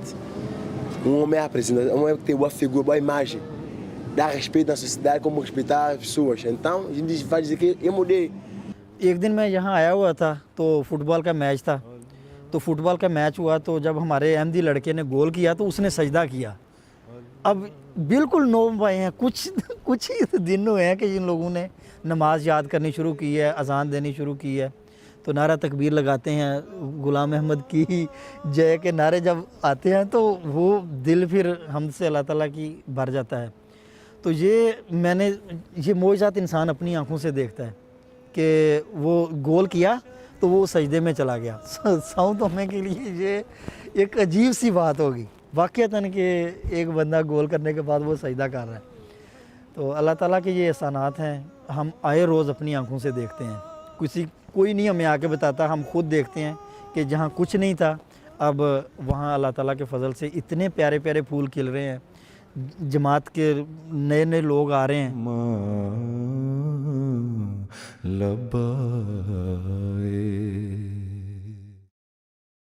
My journey through Tome was coming to an end, and it had been amazing to see how missionaries actually preached the message of Islam. There was one last step that I really wanted to see. That's why Missionary Abbas was taking me to the first ever Ahmadi Muslim mosque that was built in Sao Tome in Fernão Dias. And the first matter of business was doing a live translation of the Friday sermon of the Caliph of the Ahmadiyya Muslim community to a mosque full of youth, all of whom were brand new converts to Islam. And they were about to get a few weeks of training on all the basic fundamentals of being a Muslim. Então, estamos a começar a inauguração de fazer uma tarbiti class por 2 meses. Et après que les gens acceptent la Jamaat, nous forçons pour trier les élèves, les jeunes qui sont en train d'étudier pour venir dans ce centre de Fernandia comme centre de formation dans les vacances. Et ici, nous allons faire présentement 2 mois. Donc c'est aujourd'hui que nous sommes en train d'initier l'école, la classe Tarbiya de Fernandia. Et nous avons regroupé les enfants de différentes localités du pays pour suivre la classe de Tarbiya qui est trop important ici à São Tomé et Principe parce que la majorité des populations ne sait pas ce que c'est l'islam. Não, já participei na aula, já sei um bocado de coisas. Então, todos os garotos aqui aprendem também sobre a religião e estamos aqui a organizar fila para não fazer barulho com a hora da oração, não pode rir, não pode brincar, tem que respeitar a regra da oração. Então, a gente está porta bem, está aqui genuinamente aqui a obedecer, ouvir o que o missionário vai dizer. Mas a oração vai iniciar com Niyat. Primeira página, Niyat. Niyat é intenção.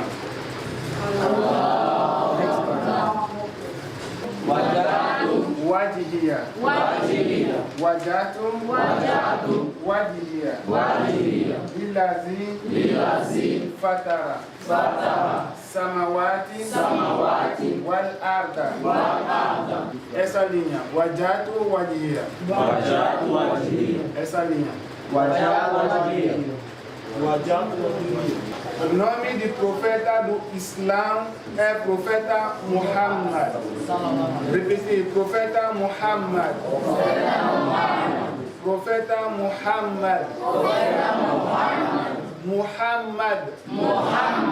Profeta Muhammad. في نعيم الوصل لا تخشى شقاء لا تبالي بالردى ما أتاها. All the amazing things I got to witness, the spiritual revolution that is changing hearts all across the islands in people who had no exposure to Islam, and the selfless Jamaat missionaries who are working with undying commitment to do more each day, is a clear indication of divine help. ये मैं बताता चलूँ कि ये इस्लाम इस जज़ीरे पे या बाकी किसी भी जगह पर जितने भी अहमदी हैं ये सारे के सारे ईसाइयों से अहमदी हुए हैं, तो बड़े उनको देख के अल्लाह ताला का जो एहसान से हमारा दिल भर जाता है कि जो पेशगोइयाँ अल्लाह ताला ने इतने अरसे पहले इमाम मेहदी अलैहिस्सलाम को दी थी। पहले तो हम सुनते ही थे, जब मुरब्बी बने उस वक्त हम तकरीरों में करते थे कि अच्छा ये होता है ये होता है, लेकिन जब हम अफ्रीका में आए हैं तबलीग कर रहे हैं तो लोग कैसे वो निकल के आ रहे हैं।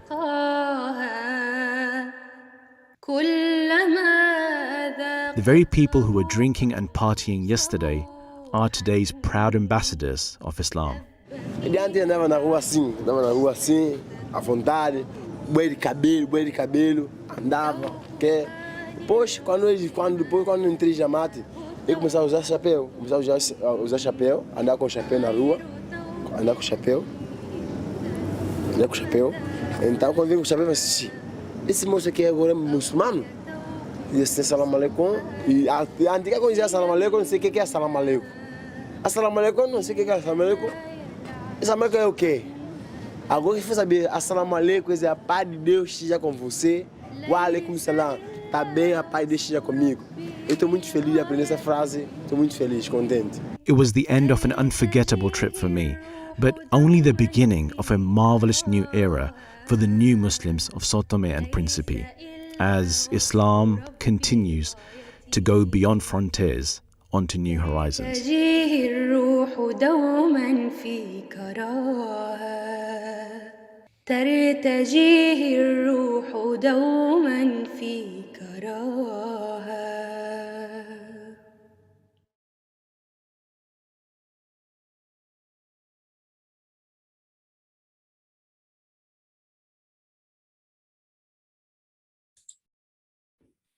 Assalamu alaikum and welcome back. So today I'm joined with respected Zokir Saib again and a few members of the New Talent to Watch documentary. So can I ask all of you gentlemen to please introduce yourselves?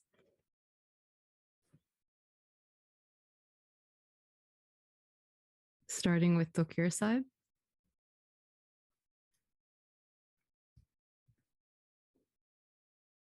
Assalamu alaikum. My name is Tokir Ahmed, and I'm a member of MT International, London team. Yeah, that's me. Iskander Gume Saib. Okay. Assalamualaikum warahmatullahi wabarakatuh. My name is Iskander Gumai. I am the team of the islamkeren.id from Indonesia. And here also my friend, Shihab Ahmad, please. Assalamualaikum warahmatullahi wabarakatuh. My name is Shihab Ahmad, and I am one of the team of islamkeren.id that produced the film of Secercah Harapan, or a glimpse of hope. Jazakallah.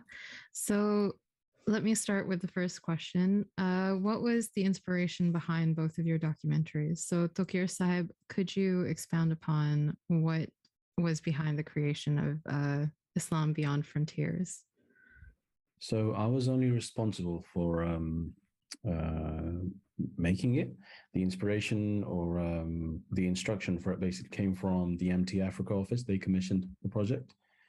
And so I produced the documentary under them. They requested that one of the members from the MT production team go to Sao Tome and find a story there and capture it. They had a story in mind first, but maybe just like a research and knowledge when I went and things weren't the way they had said on the ground. So we had to formulate a story there, and it's such a rich place. And from what you've seen, there's so much happening in terms of what the Ahmadiyya Muslim community is doing, that we managed to get something really, really good from there.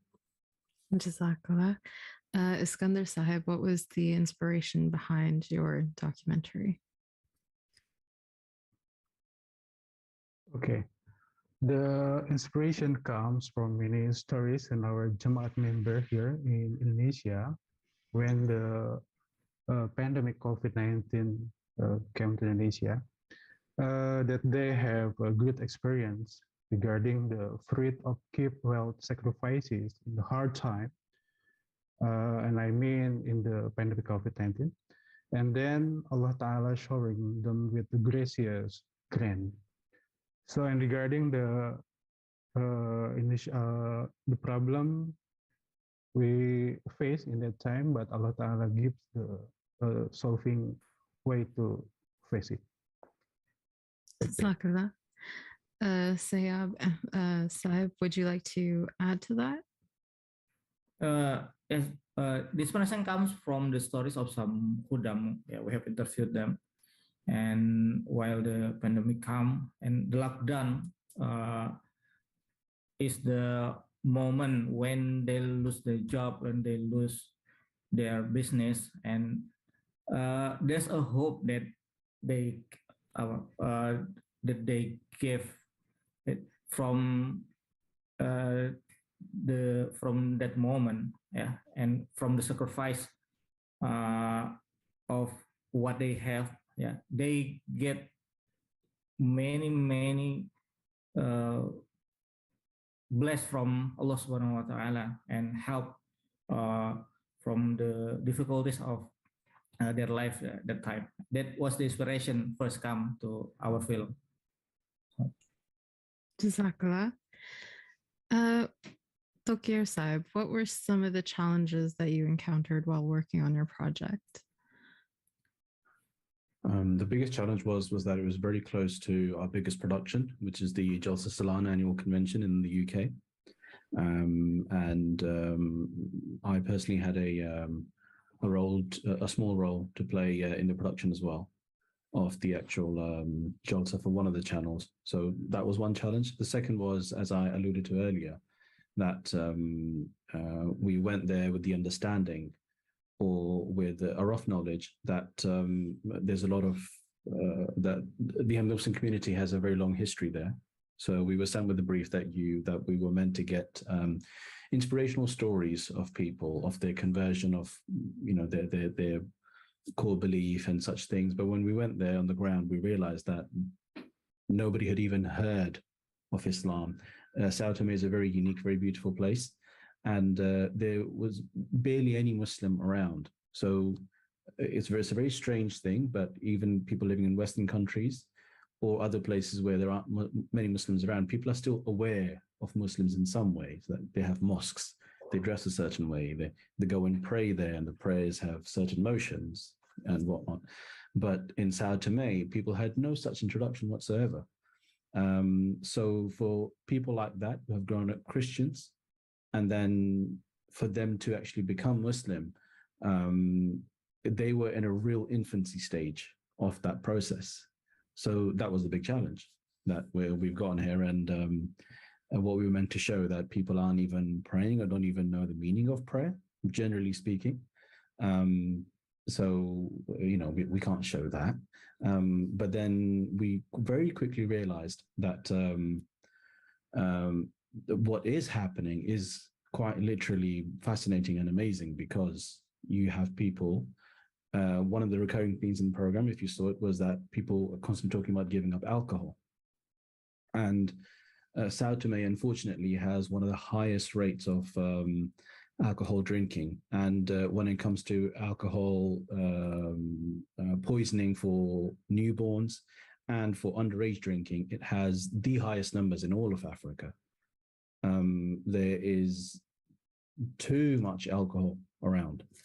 So for people to give up alcohol when the entire country is doing it, when they've been doing it from, since they were literally children, and then not go back to that, that is, it's nothing short of a miracle. So we turned the story to that, which is a good testament to the fact that this happens quite a lot in documentaries. You might go to a place and things might not turn out to be the way you expected. So, alhamdulillah, there was a good recovery, and we were able to change our focus and change the story according to what we saw on the ground. Jazakallah. Iskandar Saib and Sayab Saib, your documentary seems to be a film during the COVID-19 pandemic. So how did you go about filming it, and what were the challenges that you faced? Okay, at the first, we planned to cover more stories, about 5 stories actually. But along the way, there are some difficulties because one of the talent got infected by the COVID disease, and also mismatches both in the shooting schedule and so on. So we adjust just into 3 stories. Apart from that, another challenge we face is that the simplicity of the equipment. So at the time, we need to rent some equipment to support the production process, like that. Yeah, and also the crew. We have limited crew. We just go for 3 or 4 crews to make the film, and also the environment of the filmmaking is not quite friendly in some places, because in Indonesia, if you want to take a film in some places, there is some people that push for some money, and also we have to search for a safer place to take the film, and also because of the talent, some of the cast they are not quite familiar with the cameras and the others, so that quite a challenge to direct them to be in the film like this. Jazakallah. Iskandar Saib and Sayab Saib, was this the first time you were directing and producing a film, or what was it like in terms of experience? Okay, actually, we have made some documentary film about 5 or 6 documentary film. Yeah, but almost in Indonesian. Tokir Saib, you have a very distinct narrative style. I've seen many of your documentaries, and it's very unique. How did you determine what your narrative structure was and how it was going to play out in your recent documentary of Islam Beyond Frontiers? In all honesty, I don't know what narrative style that is. So I'd be happy if you'd enlighten me. From my end, at least, it's always how to put the story together, and for myself, I always see massive holes in it. And even though this one, the Sao Tome one, when I watched it a week or 2 after it was published, I realized how it could have been so much better, and it could have been a bit shorter. And so I wouldn't really know. The only so not in the narrative, but what I personally like more recently is that you'll notice that it's quite rough around the edges, in the sense that there's never really anything, on a tripod.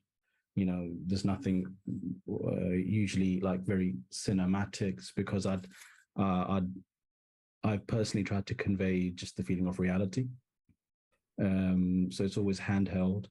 It's always, as candid as fly on the wall as it can be, just to show that what you're seeing is real. It's unfiltered. So I guess that's the only thing I can really say. Yeah. Jazakallah. At what point in your documentary do you decide on your narration, and if you'll have narration? So personally, things I've tried to make recently, the push has always been to not have narration, because I think then it's always really organic and there's so much more to it. So there was the documentary of the Golden Rule a year or two ago, which was on all the atrocities faced by the Black community in America. And in that, there's no narration at all. And then there was one previously as well, which Alhamdulillah I had the opportunity to work on, which was on the birth of the town of Islamabad in the UK, from the dream of the fourth caliph, and then the practical application by the fifth caliph, and there's no narration in there. So those ones, that was the ideal thing to do, because that's when you have time, you can do that. The only reason personally I have narration is when there's not much time to put the story together. And when do I decide that there should be narration? It's usually around 60% of the way through, when we've narrowed down all the bits that we can use. We put all the bits on a timeline, all the parts, and then see, okay, you know, we can start this way and then finish this way. And the narration just fills in the gaps of the story. So if you just watch the footage and you see what's missing, that's the narration. Jazakallah. Iskandar Saib, how did you determine the structure of your documentary? Okay, we structured of the narrative documentary in a very simple way, according to the story that is told by the talent. Like we make a plot, and then when the pandemic started and how they struggled with the various difficulties, and how they face it with the prayer and continue with the wealth sacrifices in the way of Allah Ta'ala, and finally they succeed with that way, like that. Jazakallah. Sayabsa, would you like to add to that? Yeah, the film, if we watch the film, we don't have any narrative that explain what is happening. Yeah, but it's just based on the interview of the cast. Yeah, so we share the three main point of the film. Yeah, the struggle of the cast and the turning point that they had in the pandemic, and the last one is the learning moment they have from what happened to them, and we spread it into some questions and interview the cast, and from the interview, from the result of the interview, we made a plot, and we put together the scene that we had taken, and that's it. Jazakallah. Tukir Saib, was it difficult to select which stories to include in your documentary? And were there some that you wanted to keep in but didn't think would fit your structure? Not in. Yes, and there were some that couldn't be included. And to be honest, the only real reason was difficulty in getting them translated, because all this was in Portuguese, and because it was so close to the annual convention, we couldn't spend the same amount of time that we usually can translating all the material.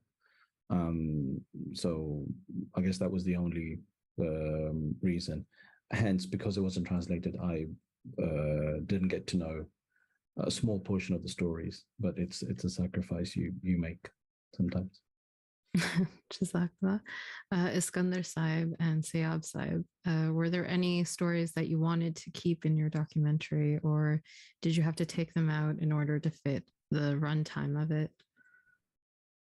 Yeah, actually there are two stories that we would like to narrate in this documentary film, but because that what I said before, that there are some difficulties because of the time and then the schedule and so on, so we couldn't show that story in the film, but inshallah maybe next time we'll.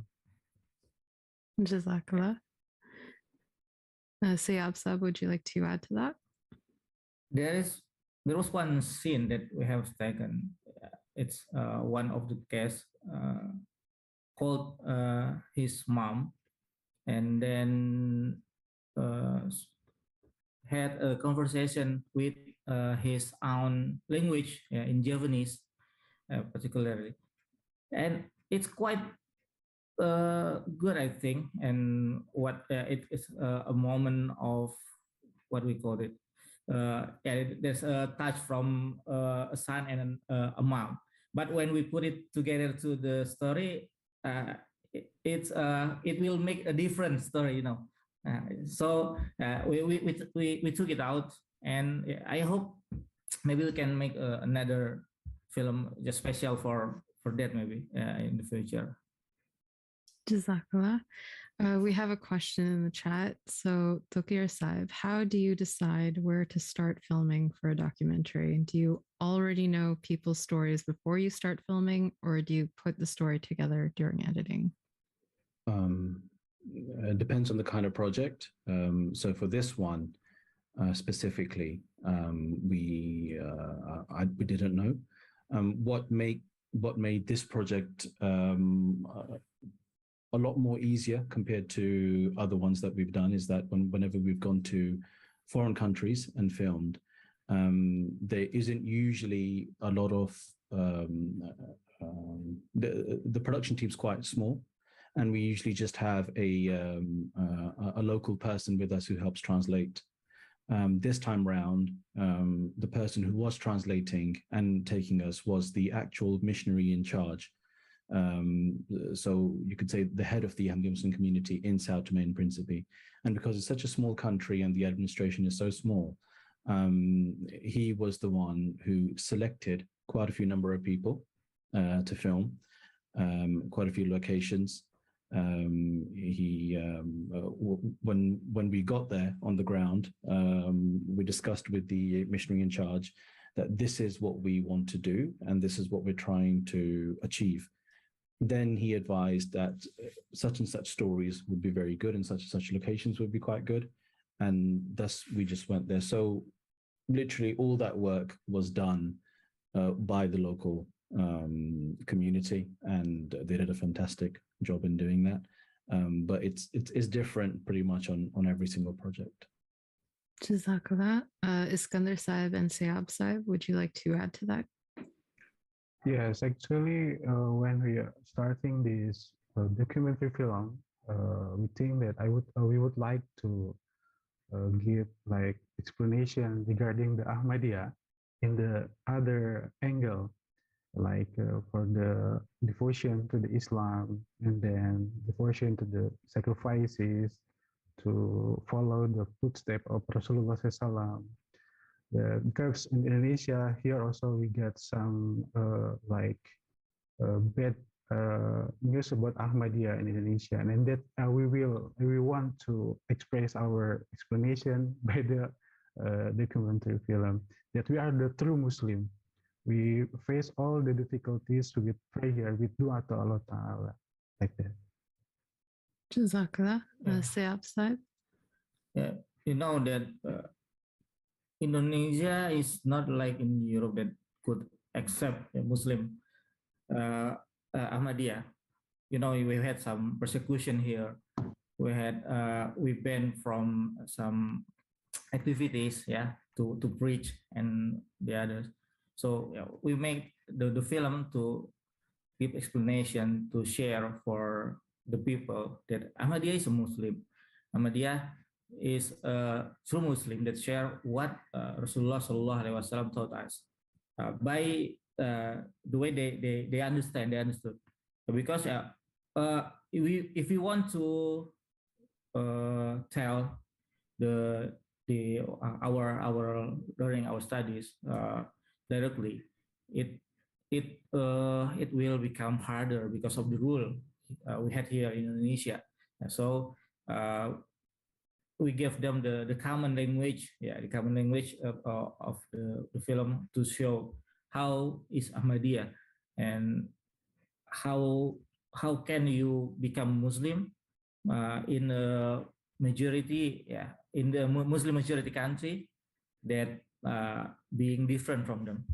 So, Jazakallah. And my final question to all three of you is, what projects are you currently working on? And if you can tell us a little bit about them. So Tokir Saib, would you like to start?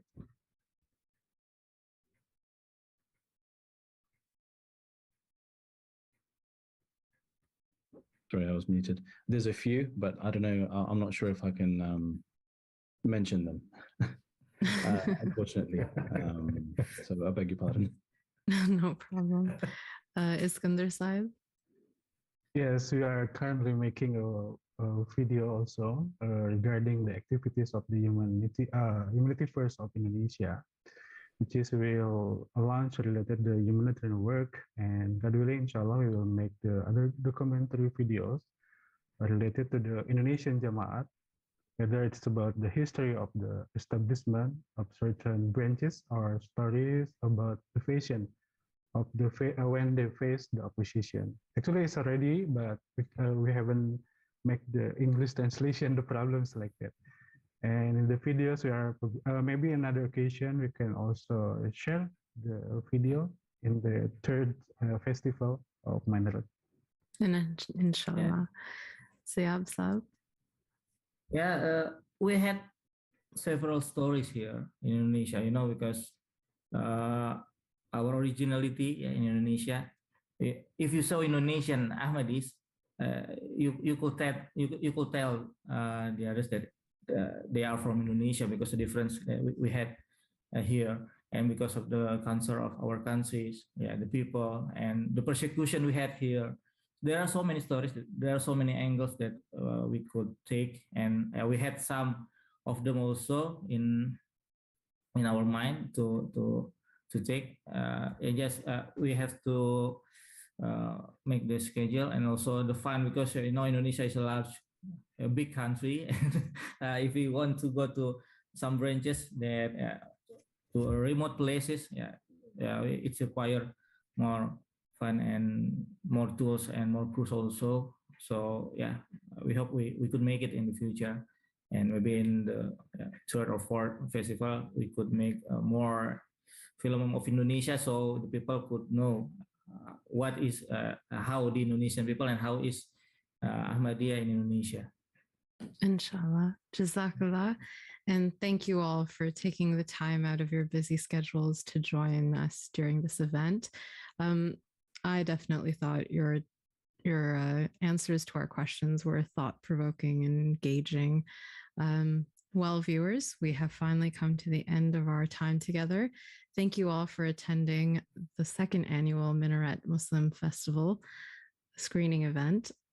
Before we go, I would like to give a special thanks to York University, the Ahmadiyya Muslim Community of Canada, and its National Department of Talim Education, and MTA International Canada Studios for providing the resources to run this event. Thank you to AS Chemical Laboratories for sponsoring our giveaway, which will be closing later this week. And thank you to Dr. Sharon Hayashi and the Department of Cinema and Media Studies at York University. Their support throughout this project in helping circulate this event has been extremely helpful and necessary, and I can't thank them enough. As well as Sidra Mirza for her assistance with Minaret's social media pages, and Adnan Mirza for taking care of OBS and streaming. Thank you also to our wonderful panelists for both days. I can't thank you enough for the time that you've taken out of your schedules to be here with us, and to everyone who submitted their work. And most importantly, thank you to our dear viewers. Thank you for spending your time with us this weekend and watching some of these amazing documentaries. I really hope you will be able to enjoy you were able to enjoy the experience in our discussions. I'll make sure to link all of our panelists in our description box. While we've come to the end of this year's Minaret Muslim Film Festival, if you have any comments or additional inquiries, please feel free to email us at minaretfilm@gmail.com or reach out to us on social media. You can find us using the handle @minaretfilm on Twitter, Instagram, TikTok, and Facebook. Inshallah, we will be back next year with new themes, new documentaries, and inshallah, hopefully, new submissions. Thank you all for joining us. Assalamu alaikum wa rahmatullahi wa barakatuhu. Peace and blessings of Allah be upon you. Jazakallah. Jazakallah. Waalaikumsalam warahmatullahi wabarakatuh.